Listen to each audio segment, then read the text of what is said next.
Welcome back, everybody, to our Caravan of Garbage episodes, specifically about the first 3 Fast and Furious films. First trilogy in the Fast Saga. I said that like David Attenborough.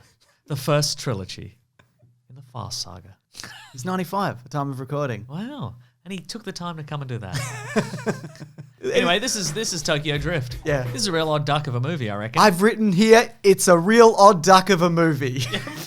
And yet, there are no ducks to be found. Not a single one. Doesn't that make it the oddest duck there is? And it's weird because it spans continents and you'd think you'd see at least one duck on your travels. Maybe flying south for the winter. Yeah, that's right. Yeah. What is also interesting about this movie, despite it being the third, it takes place in 2013. Because, of course, it is a prequel to whatever the one is where Han dies.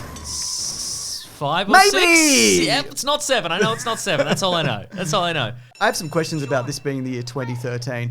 First of all, I don't think when they made this, it was supposed to be the year 2013. Oh, no, absolutely not. Because it was 2006, right? That's something like that, yeah. This happened, of course, because the filmmakers didn't know, the producers didn't know who was willing to come back from the previous movie. So they're like, let's just make it another thing. Oh, I've got all sorts of things to say about that, Mason. Okay. But what I love about the year 2013 in this universe is the cell phones are just as ancient as you've ever seen. Well, I've written here, James, imagine if you dug up a landfill from the year 2006/2013. Imagine how many Motorola flip phones you would find. And imagine how much blurry 640 by 480 footage of drifting races you would see on them that have never been viewed by a human eye. Because they would have just filmed it once and been like, I'll watch that back later. Yeah. No, you wouldn't. You can't see it. You never do. Doesn't look like anything. So many iPods of the era. And also, Lil Bow Wow, who makes an appearance in this, is like, check out this brand new Jordan. It's not even out yet. That's a 2006 shoe. I know, because I looked it up, Mason. Okay, all right. Anyway, it's a real odd duck of a movie. It really is. Some real anachronisms in this movie that's about time travel when you think about it. That being said, I think this is the best of the first 3 and one of the better ones in general. Well, here's what I think. I think this is a very well-made, like very well-directed, very well-produced movie about a bunch of characters I do not care about in the slightest.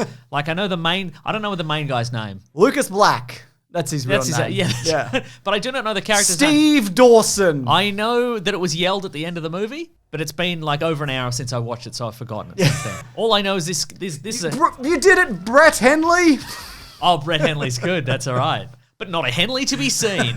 I don't care about any of these guys. Maybe Han, but that's only retroactively because he's been in he's been in a previous movie and he's been in subsequent Fast and Furious movies. I think he's a massive highlight of this movie, and I just want to mention as well, Han is brought over from Justin Lin's first movie, Better Luck Tomorrow, which is technically set in the Fast and Furious verse. But again, retroactively. Retroactively, right? yeah. Apparently, though, Justin Lin came on board for this, who, by the way, has directed a bunch of other Fast and Furious movies. Yeah, he was brought on to direct this third one, which went through a number of changes. And the early drafts of the script, he said, I think it's offensive and dated, and I don't have any intention of doing it. But then it was agreed that he could shape the movie like as he saw fit. And it became this. Right. But you mentioned that there are no returning characters, and Paul Walker apparently wasn't asked at all because the studio felt he was too old. So they got Lucas Black, teenage man. He's a real man in his 20s who looks like he's in his 30s. He's going to school. He's going to high school, this guy. He doesn't make a very convincing high school student, but he makes a wonderful Japanese high school boy, doesn't he? In his little uniform. If they didn't say he was 17 in this, I'd be like, did they keep him down a bunch of years? Yeah. With his troublemaking, I wonder. Absolutely. But obviously in this, he starts out life in America. Yep. But then he gets into an illegal street race with a big high school bully. With Home Improvement's own Zachary Ty Bryan. Oh, he's got a real big head but a real small face. He looks like a Dick Tracy villain, this guy. That's all I'm saying. He's 25. Huh. Well, at the time of. Kept down for bad behavior. Kept down for being too rich. We're going to keep you down until your face grows into your big head. We're not sending you out to the world. That's right. Look, I have the same problem. Yeah, I know. Yeah. Then he just drives badly through a bunch of houses. Yep. And he gets expelled to Japan. But he wants to impress a girl who's like, if you win this race, you get me. Have some respect for yourself. You're worth more than either of these two grown men. Right? What's going on here? It's weird stuff. Yeah. Yeah. Then he gets to Japan. He's taken under the wing of Han, legendary Fast and Furious character Han, who sees the potential in a guy who's bad at everything. He's bad at fighting. He doesn't speak Japanese. He's bad at driving. He's so bad at driving. He's so bad at driving. He's one of the worst at driving. He's the worst driver in the Fast and Furious franchise / saga so far. And it takes him an entire movie to get better. What about Tyrese? No, he was all right in the last one. He gets worse. He lost that race though, didn't he? No, that's true. He did. Yeah, but no, he didn't destroy multiple cars. His car, other people's cars, walls, people's livelihoods, fruit stands. I don't know. I will say this about Japan, though. There is something cooler about car nerds in Japan. I don't know what it is. You think so? I know I've been railing against car nerds these last couple of weeks, and I will not retract that. Whoa. And I'm not going to say another bloody word about it. But I think there is something really cool about, this Japanese school that has amazing uniforms and food, and Lil Bow Wow is there for some reason. Who, by the way... every Japanese school has Lil Bow Wow. Oh, they do? Yeah, they do. So it's not that special. Also, here's something fascinating. Go on. Here's something interesting. Go on. At 3025 in the movie... Not the year 3025, but the year this movie is set. That's what it's set, yeah. And it's a prequel. Whoa. But there's a moment where Lil Bow Wow is in an elevator, and just as the doors are shutting, he looks at the camera and he winks, which means Lil Bow Wow knows he's in a movie. Oh my God. And he might be the only one in these movies that knows he's in a movie. You think he should get the word out? I think he's the watcher. That's what I think. Maybe, but I mean, he's a viable character to bring back. If we're building a list of characters that should come back in sequels and be the villain, Lil Bow Wow. Yep. Big head, small face. He should come back as a villain. Who's left? Any of the women, I guess, who are in this? Any of the women. I don't know anyone's names. Yeah, no, neither do I. Yeah, that's fair. But what about Lucas Black's nemesis in this movie, Takeshi, the Drift King of Tokyo? Oh, yeah. Small-time gangster. Big-time pedophile. What? His girlfriend's in high school. Oh, I thought you meant in real life. No, I know. Yeah. I'm just saying, she's still in high school. Yeah, that's crazy. It's weird. Was that? Oh, she's actually really mature for age. Shut up. No, there's something wrong with you. If your girlfriend still has to ask permission to go to the bathroom, too young. Yeah, I agree. Yeah. But no, I think the biggest inclusion and the best inclusion of this movie you touched upon is Han. And I don't think it's just that he's a recurring character. I think He's got the most charisma. he's just got a lot of charisma. He's eating snacks and watching a drift. That's right.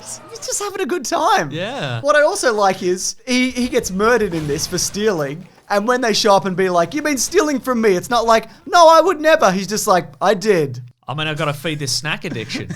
Eating all these snacks.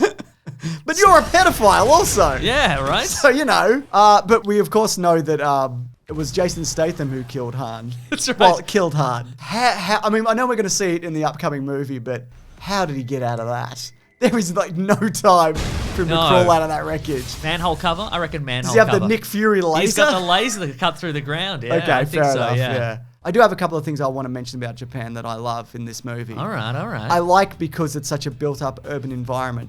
Just a lot of the races just take place in a car park. Just drifting up and down. I think that's really cool and inventive and not something we'd seen in this franchise before. I thought it was fascinating that they went, hey, you know what? In Japan, the police just don't chase street races. That was my second thing, They're just like, no, just let them go. So if you're doing faster than 180, they don't bother. Is that true? I need to know. Yeah. Presumably it isn't, but also they don't want to call ahead and be like, there's a guy coming down the road, put up a roadblock or whatever. You know what I mean? Yeah. We remembered there's more of us. There's more I than should one. call one of the other ones. Exactly, yeah. But I mean, and that's interesting, but also kind of takes some of the tension out of the street races if there's no chance the cops are going to come, you know what I mean? That is true. That's a big part of those previous movies. Paul Walker will have to run away or whatever, doesn't he? That's right. He's always running away.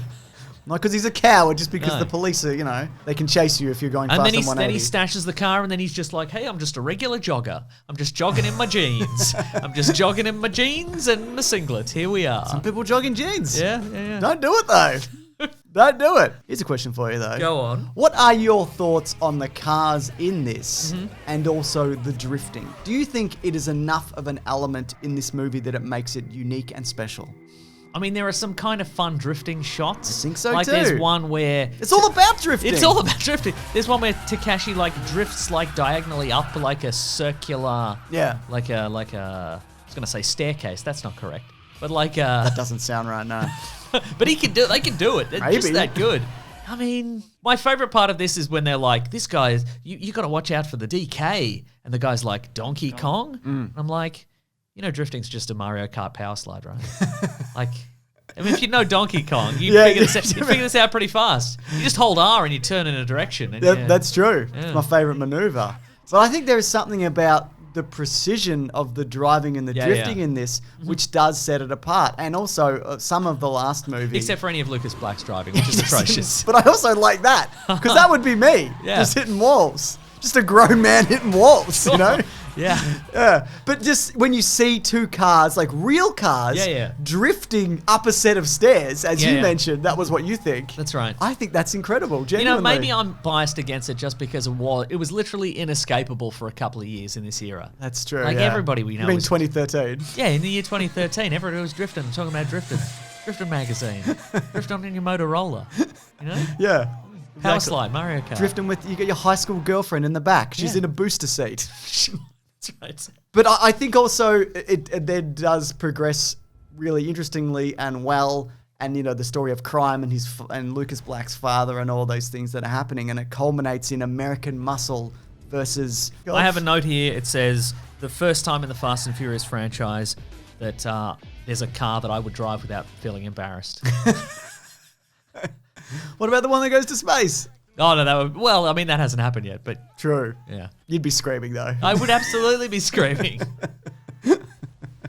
But no, I think that final race down that mountain, like it takes it out of the urban environment. It's like this well-known drifting... It's where drifting was born, Mason. That's right, yeah. I think it's really terrific. It's the spiritual birthplace of the drift. Yeah, and it ends in a massive car crash, which we love. It's a good-looking car crash, It's a great-looking car crash. Do you think, though, this movie would have benefited from some original Fast and Furious characters? Do you think he would have got into it more? Oh, good question. I didn't like Lucas Black's character at all. And not for me. But, I mean, what are you going to do? Put Paul Walker in high school? Yeah. They're probably the same age. He could go undercover, I forgot. He used to be an undercover cop. He could go undercover in high school. That's exactly right. He could do it too. Yeah. I mean, they definitely know. I mean, that said, obviously we do get one Fast and Furious character return at the end. Oh, yeah, we got to talk about this. Yeah. I was going to put this in this segment of the show called Fast and Furious Tokyo Drivia. Nice. Thank you. So, after poor test screenings... Universal Pictures asked Vin Diesel to make a cameo appearance to boost its box office potential. And he said, is this something Francis Ford Coppola would do? And they said yes. And he said, I'll do it. I'll do it then. Diesel agreed to appear if Universal would relinquish the rights to the Riddick franchise, and Diesel was able to make Riddick in 2013 independently. He got a whole movie out of appearing in one scene in this movie. That's amazing. It's the amazing. Riddick franchise. I mean, sure, yeah. I like the Riddick franchise. I also like it But it's too. not worth anything, is it? No. Just make a cameo. It's worth a lot in my heart. Yeah. But financially, it's worth nothing. Agreed. But I think also... It's worth a lot to Judi Dench. Probably. But I think also the inclusion of him in this, was it in the marketing? I don't remember it being. I couldn't tell you for I $1 don't million. think... I couldn't tell you for the price of the Riddick franchise. Yeah. If you hate this franchise or this movie... Yeah.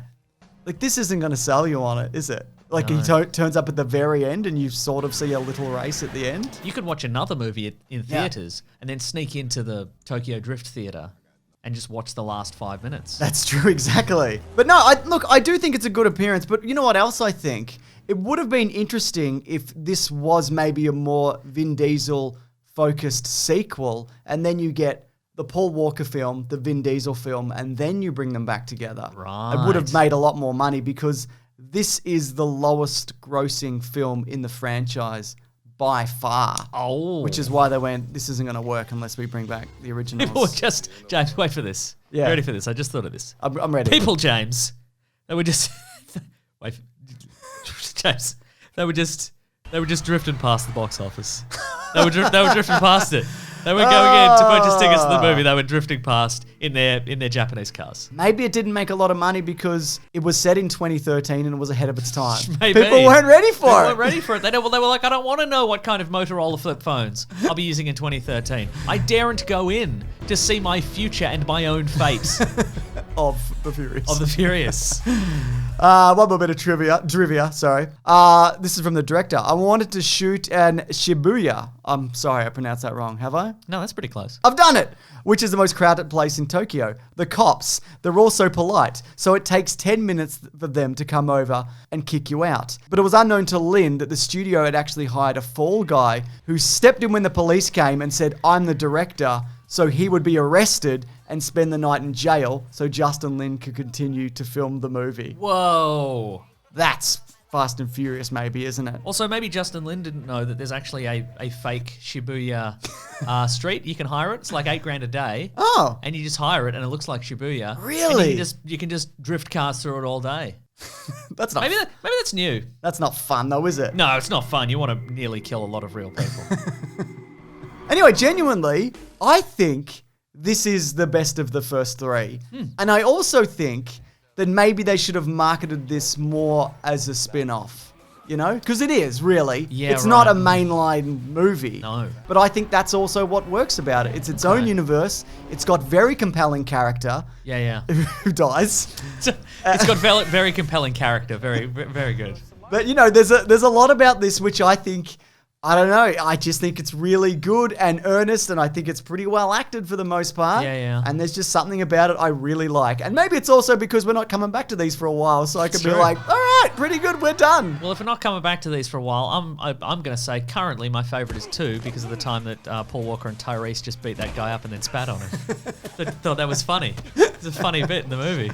That was a funny bit. Anyways, this has been the Fast and Furious trilogy for Caravan of Garbage. When the next movies roll around, we will come back. But maybe you want to see these videos early in general. Is that you, Mason? Yes. Then you should go to bigsandwich.co, sign up. It's like a Patreon tier. It's only $9 a month. There's a huge back catalogue in addition to early videos, including movie commentaries, including bonus podcasts, including our podcast, A Weekly Planet, where we talk movies and comics and TV shows. That actually comes out there a day early. And of course, this upcoming episode, we are going to be talking about the new Fast and Furious movie, whatever it's called or is about. F9. Press F9 to go to space.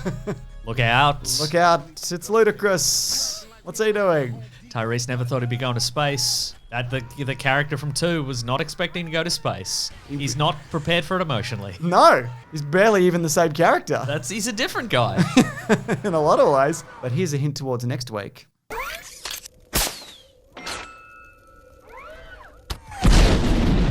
Wow, finally some MCU stuff. People are like, why aren't you doing more MCU stuff? People We're are saying. starved for MCU content, people say. It's a desert of MCU content. I agree.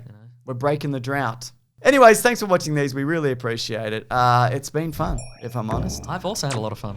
All right, let's get out of here, Mason. All right. And do a different thing. We can drift? We can go outside and we can drift. Get your flip phone. Let's do it. All right, grab that Jemmy, guys. We'll see you next week. Goodbye. Drift you later. Drift you later. That's good. All right.